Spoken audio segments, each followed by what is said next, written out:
রানাথালার OC এবং সন্দীপ ঘোষের গ্রেপ্তারি এই দুটো খবর মাননীয় মুখ্যমন্ত্রীর কাছে আগেই পৌঁছে গেছিল, মিডিয়ার কাছে পৌঁছানোর আগে। স্বাভাবিকভাবে মাননীয় মুখ্যমন্ত্রী তারপর মিটিং ক্যান্সেল করে দেন, কারণ তার মনটি ভালো ছিল না। কারণ উনি চিন্তায় পড়ে গেছিলেন যে এরপরে সিবিআইয়ের হাতটা কার দিকে এগোবে, টালা থেকে টালির দিকে এগোবে কি উনি লাইভে কাউকে বলতে দেবেন না, উনি একাই বলবেন। কালকে এলেন, দেখলেন হরিকথার মতো নিজেই প্রবচন দিয়ে আবার ফিরে চলে গেলেন। আমি জানি না ডাক্তারবাবু তো সেই দাবি ছিল কিনা ওনারা প্রবচন শুনবেন। মাসকট স্পিন কন্ট্রোল ল্যাবের পরীক্ষায় এটি প্রমাণিত। কেয়াসেট আলোপেক্স পেন্টা অ্যাক্টিভ নতুন চুল গজাতে সাহায্য করে, চুল পড়া বন্ধ করে। Keyaseth Alopex penta active 10 hair fall প্রবলেমের একমাত্র সলিউশন।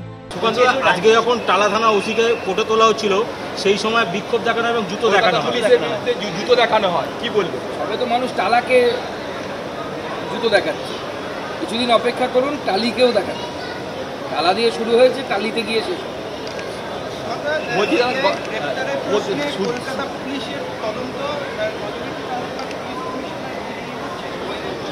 দেখুন, কালকে যেভাবে টালা থানার ওসি যিনি অ্যারেস্ট হয়েছে, এবং কী জন্য অ্যারেস্ট করা হয়েছে, তথ্য প্রমাণ লোপাট করার অভিযোগ।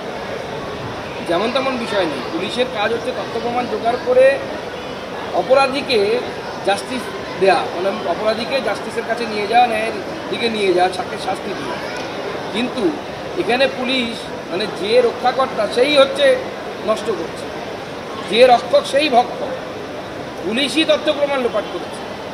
এবার ভাবুন, কোনো একজন আইসির পক্ষে বা ওসির পক্ষে এত বড় সিদ্ধান্ত নেওয়া কি সম্ভব যে আমি তথ্য প্রমাণ লোপাট করব? যুক্তি বলছে সম্ভব নয়, রিয়ালিটিতে সম্ভব নয়। এর মাথার উপরে কেউ আছে, যুক্তি বুদ্ধি চলেছে। সেটা আমরা বারবার বলছি, অপসারণ প্রয়োজন, আমাদের সিপির অপসারণ প্রয়োজন। এবং সিপি নির্লজ্জ বলে, আমাদের মাননীয় মুখ্যমন্ত্রী নির্লজ্জ বলে সিপিকে তার চেয়ার এখনো বসিয়ে রেখেছে। তাকে কান ধরে চেয়ার থেকে নামিয়ে দেওয়া উচিত, এবং সিপির সাথে ফোনে কার কার কথা হয়েছে তাও তদন্তের আওতায় নিয়ে আসা উচিত। এমনকি মমতা বন্দ্যোপাধ্যায়েরও কথা হয়েছে কিনা, কারণ উনি বলেছেন গোটা রাত আমি জেগেছিলাম এবং অনবরত কথা বলেছেন উনি পুলিশ সুপার এবং অন্যান্যদের সাথে। তাহলে তাদের সাথে কথা বলেছেন, কি কথা বলেছেন, এগুলো তদন্তের আওতায় আসা উচিত বলে আমার। জুনিয়র চিকিৎসকরা বলছেন যে ওনাকে সন্ধ্যা ভট্টাচার্য ঘাড় ধাক্কা দেওয়ার কথা বলেছেন, সন্ধ্যা ভট্টাচার্য ঘাড় ধাক্কা দেওয়ার কথা বলেছেন, এবং তারা ফিরে পেলেন যে ঘাড় ধাক্কা দিতে বলেছে সন্ধ্যা ভট্টাচার্য। জুনিয়র ডাক্তারদেরকে যেভাবে বলা হয়েছে, এখন আর বেশি দেরি হয়ে গেছে। কেন বেশি দেরি হয়ে গেল আমরা যদি বুঝতে পারলাম, তখন সময় 9:30 বাজছিল। আমাদের মুখ্যমন্ত্রী 9:30 অবধি জেগে থাকেন তা কিন্তু নয়। পরবর্তী সময় যখন আমরা টানাথালার ওসি এবং সন্দীপ ঘোষের গ্রেপ্তারির খবর পেলাম, তখন বুঝতে পারলাম দেরিটা কেন হয়েছে।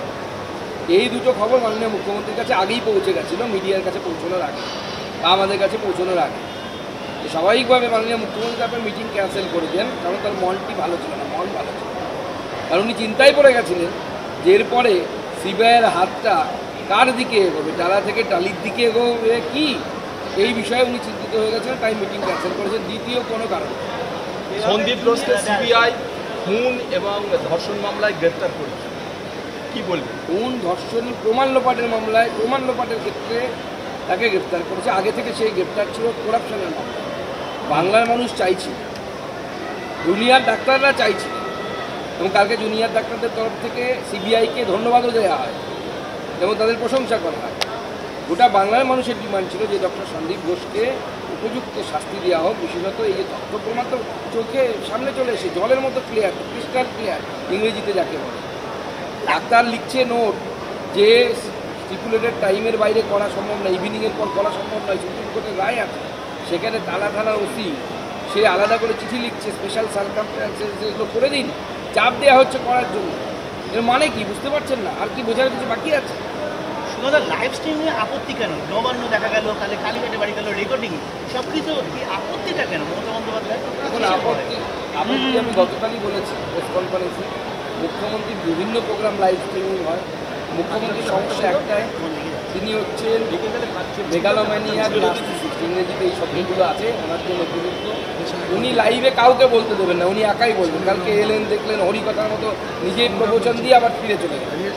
আমি জানি না ডাক্তারবাবু তো সেই দাবি ছিল কিনা যে ওনারা প্রবচন শুনবেন। ওনারা চেয়েছিলেন আলোচনা হোক।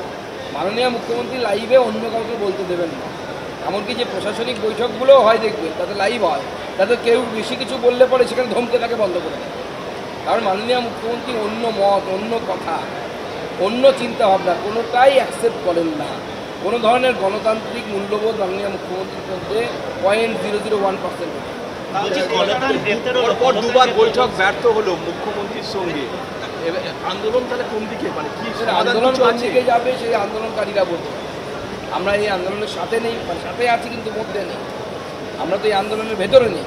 আমরা বাইরে থেকে বলেছি আপনাদের আন্দোলনকে আমরা সহযোগিতা করবো, সাপোর্ট করবো যদি আপনারা চান। গতকালকে জুনিয়র ডাক্তাররা যেভাবে ফিরে এলো সেখানে তাদেরকে এবং শুধু কি ছবি তোলার জন্য এগুলো সুপ্রিম কোর্টে দেখানোর জন্য এগুলো করা হচ্ছে। এই স্লোগান উঠেছে না, সাদা চুল কালো কোট, আরও কী সব বলছে, ছোটো লোক কী সব বলছে। তো যার সম্বন্ধে বলছে তার বুদ্ধিতে এগুলো হচ্ছে। সাদা চুল কালো কোট, একজনের নাম করে বলা হচ্ছে সেই বেটা ছোটো লোক, সেই ছোটো লোকের কথাতে এগুলো হচ্ছে। কোনো সমাধান সূত্র আছে, মানে এই ডাক্তার এবং এই যে স্টেলমেট কন্টিনিউস? সমাধান সূত্র তো আমার মনে হয় খুবই মাননীয় মুখ্যমন্ত্রীর উচিত ছিল গতকাল ওখানে যখন আপনি গেলেন, ডাক্তারবাবুরা 5খানা দাবি দিতে হয়েছে, তার মধ্যে একটা দাবি আপনি সিপিকে সরানোর মতো দাবি আপনি মেনে নিতে পারছেন কেন?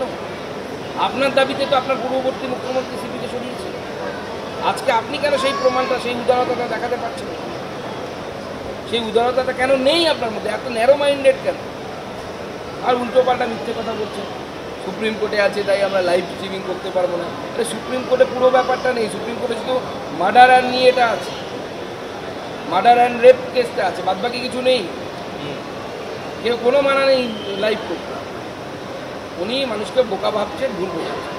সঙ্গে কলতান গ্রেপ্তার হয়েছে কিন্তু সিপিএম এর সেরকম মিছিল প্রতিবাদ মিছিল কিছু দেখাচ্ছে, তার কি মেনে নিচ্ছে? গোষ্ঠীদ্বন্দ্ব আছে মনে হচ্ছে, ওদের মধ্যে তো অনেক ভাগ আছে। মীনাক্ষী একদিকে, কলতান এরা একদিকে, শতরূপ, মীনাক্ষী এরা সব একদিকে, দড়িটা টানাটানি চলছে কে নেতা হবে।